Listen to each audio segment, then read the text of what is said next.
ഇരിങ്ങല്ലൂർ കൂടത്തുംപാറ ചുള്ളിയോട്ട് ദേവനാഗസ്ഥാനത്ത് പുനഃപ്രതിഷ്ഠ നടത്തി. തന്ത്രി സതീഷ് ബാബുവിന്റെ കാർമ്മികത്വത്തിലാണ് ചടങ്ങുകൾ നടന്നത്.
ചുള്ളിയോട്ട് ദേവതാസ്ഥാനം എന്നാണ് നമ്മുടെ ഈ ദേവാലയത്തിന് പേര് പറയുക.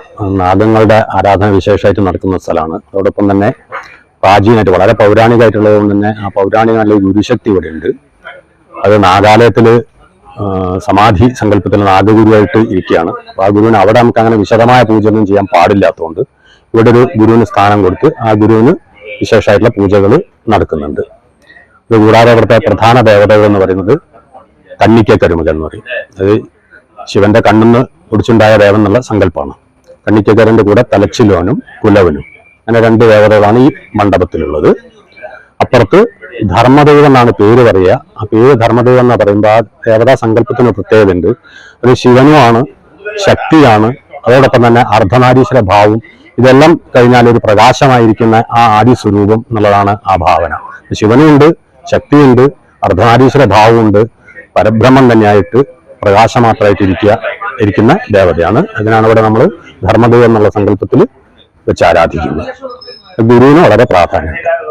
അതുപോലെ ഒരു കാവൽ ദൈവമായിട്ട് ഒരു യോഗി ഭൈരവൻ എന്നുള്ള സങ്കല്പത്തിലുള്ള ഒരു ദേവത ഇരിക്കുന്നുണ്ട്. ഇതൊക്കെയാണ് ഇവിടുത്തെ ഈ താഴത്തെ കാവിലെ ചുള്ളിയോട്ട് പഴയകാലത്തെ ദൈവത്തൻകാവ് എന്നാണ് പറഞ്ഞിരുന്നത്. അപ്പൊ തറയ്ക്ക് ഉണ്ടായിരുന്നുള്ളൂ അന്ന്.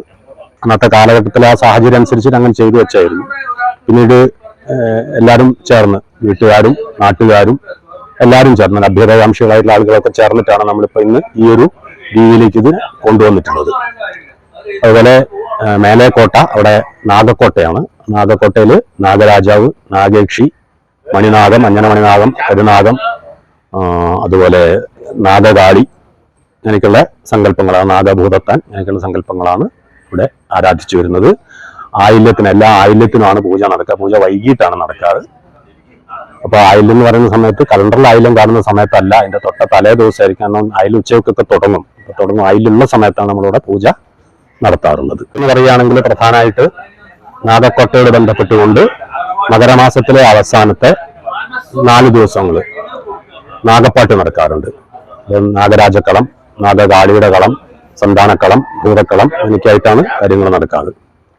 അതുപോലെ വാർഷികമായിട്ട് തറ വെള്ളാട്ടൊക്കെ നടക്കാറുണ്ട്. അതിപ്പോൾ ഇവിടുത്തെ നിർമ്മാണ വിഷയമായിട്ട് ബന്ധപ്പെട്ടിട്ട് കുറച്ചു കാലമായിട്ട് നിർത്തിവെച്ചതാണ്. ഇനിയിപ്പോൾ ഇത് പൂർത്തിയായി, ഇനിയിപ്പോൾ അതിന്റെ കാര്യങ്ങളും കൂടിയായിട്ട് മുന്നോട്ട് പോകും. എല്ലാ വർഷവും ഉത്സവവും ഉണ്ടാവും. ജൂലൈ 7-ാം തീയതി, അതായത് മിനിയാന്നാണ് നമ്മൾ പ്രതിഷ്ഠയുടെ ചടങ്ങുകൾ ആരംഭിച്ചത്.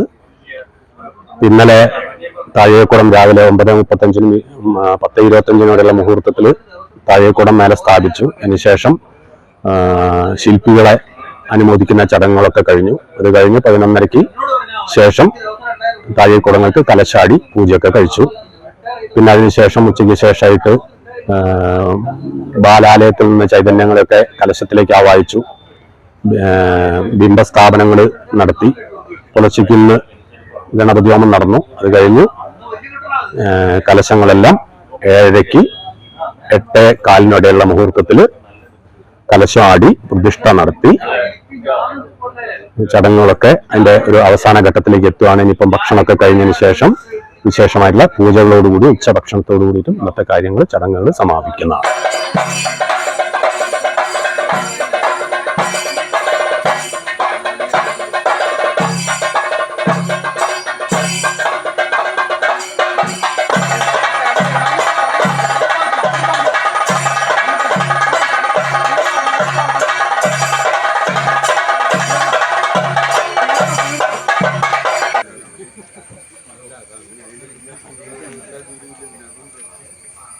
കണക്കിടങ്ങളായിട്ടാണ്